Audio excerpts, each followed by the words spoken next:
Well, first of all, the most immediate was the injury to Jaquavis Richmond from Grambling. There's he's going to have surgery. It appears that there was good news in terms of him having feeling. I am not obviously at the hospital, but we are so fortunate that he's at Our Lady of the Lakes. He's going to get great care there. So we're hoping for the very best, and our thoughts and prayers are out to he and his family, and certainly the Grambling State family. So I wanted to make sure we talked about that and paid its proper respects. The game is pale in comparison to that. For the game itself, we played the game the right way. We certainly started fast, built great momentum, came out in the third quarter, asserted our will in the third quarter, and then, finished it off, the right way. So pleased with, the way we play the game. Playing this game is, the game of football is hard, and winning's hard regardless of the competition and who you're playing. And Grambling wanted to win. They worked hard all week and practiced hard. They're well coached. I told Coach that. I think that they're a difficult team to defend. They showed that. They were very difficult early on until we had to make some adjustments, and thought we settled down. And then obviously we had 10 straight possessions with touchdowns with no punts, and that's a pretty effective and efficient way of doing things in week two. So again, played the game the way it needs to be played here at LSU, and we need to meet and exceed that standard week in and week out. So questions?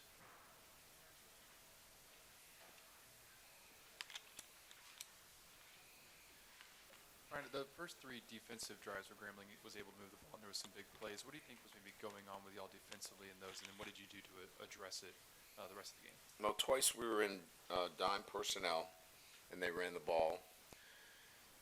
So, you're looking to take away some things in the passing game, and you're vulnerable in the run game. We got out of dime and went into our Buffalo package, which was 4 D linemen, and that took care of that situation. Just noticed that Mason Taylor went out early in the first half. Just what? Ankle sprain. Okay. Yeah.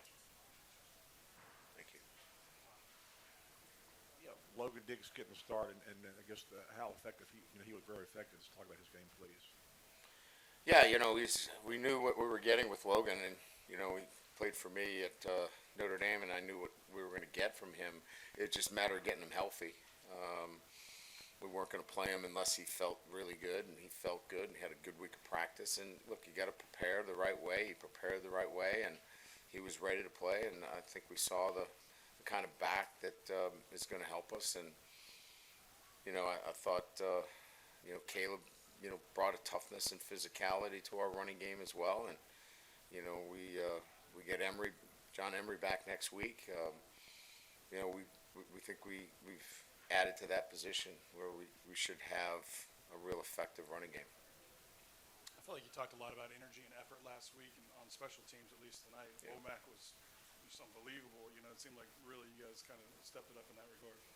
Yeah, I think the effort there, the enthusiasm. I think Coach Diaco's done a really good job with the group. I think they enjoy, being part of those units.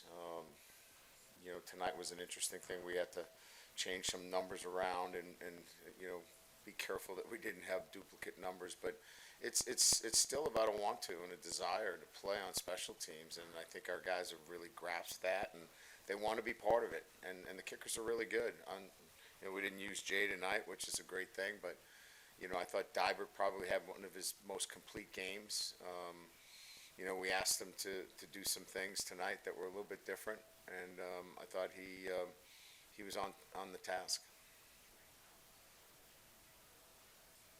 Coach, right? Y'all were able to shuffle in a lot of guys on the offensive line. How valuable was that with SEC coming up and nailing down the rotation? Yeah, I mean, I don't know.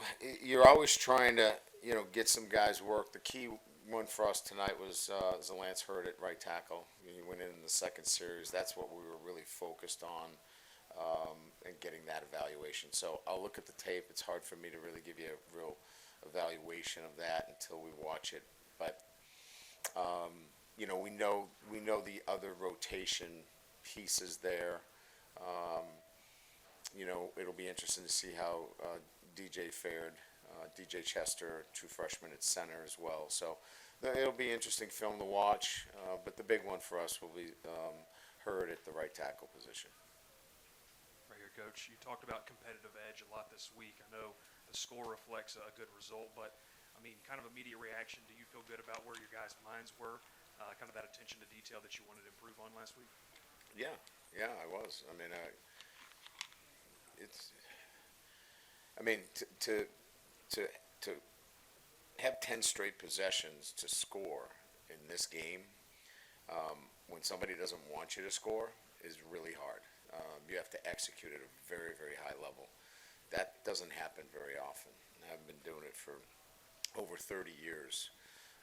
You have to have focus. You have to have an attention to detail. You have to have playmakers. You have to have guys making good choices, good decisions. Very few penalties, miscues, with that first unit in particular. Yeah, I mean, look, are there things that we have to do better? Absolutely. And the competition picks up. So I'm not going to leave here going, hey, we've got this thing figured out. I mean, the competition is going to be steep. We're going to go on the road. We got to tackle better on defense. We missed too many tackles. And, we've got to continue to develop the players. You saw first-time starters out there again tonight. Denver Harris is a first-time, starter for us. You saw Ashton Stamps out there for the first time. These guys are going to have to play key roles for us. And, you saw, Harold Perkins in a new position again. So, there's still a lot of work to be done. Coach, right here, you mentioned Denver Harris. What has he done over the last week or two to sort of, I don't say earn your trust, but like earn that starting role? Yeah, I think that's probably a good use of words. I don't know if he's got there yet. He's working on it. He's making progress. There's a lot of work to be done, but I'm not going to put a guy on the field unless he is committed to our process. He is not there yet. But I don't know if there's any one guy I can say in our program has got it down yet. But he is committed to it. So if you're committed to it, we're going to work with you. It's the guys that are not committed to it, the guys that don't want to do the little things the right way, that we're going to let you figure it out. And we'll let you figure it out watching. He tried that. He didn't like watching. So he's doing a good job.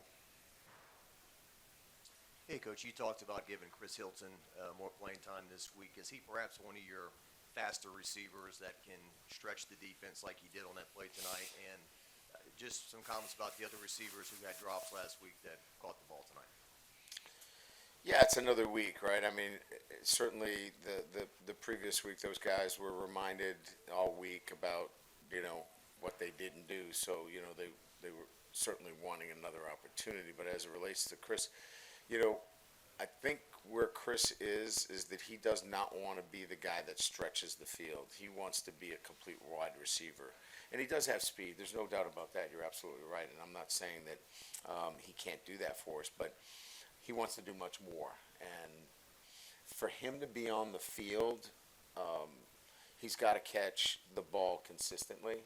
And that's where he's making the biggest strides. He's been a much more consistent ball catcher in practice. He's been more consistent.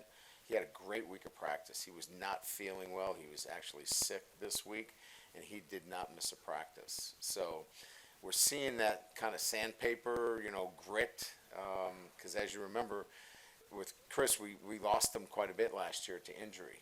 And, we're seeing the growth of a receiver that's going to be able to help us this year. The other guys, yeah, they took that and saw that they needed to really work on that, and I thought their focus was much better this week.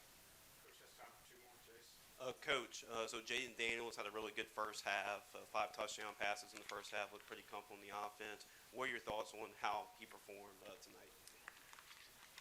You know, it's hard to take issue with, 5 touchdown passes, but I would say that in the huddle, and when I say the huddle, I mean Jaden, myself, Mike Denbrock, Joe Sloan.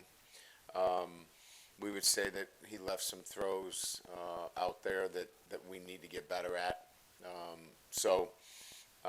We're pleased. We're not going to walk away here and be ungrateful for the things that we accomplished, but we have some work to do. Coach, last year in week 2 it was Southern. This year, obviously Grambling. What does it mean to you to be at the helm for the history that was made, in both of those games by bringing these teams together in Tiger Stadium for the first time? Yeah, I'm excited to be the head coach at LSU, and in particular with these type of games. They're historic. To have 2 in-state HBCU schools, and one from Baton Rouge and the other one to have the history and tradition of Grambling. Look, I mean, you're always, there'll be that day when I'm sitting on the beach and reading the book, and this will be a great chapter in the book to play these 2 teams because they're historic in that sense. And so I'm glad that I've been given that opportunity to be part of these games. All right, thank you.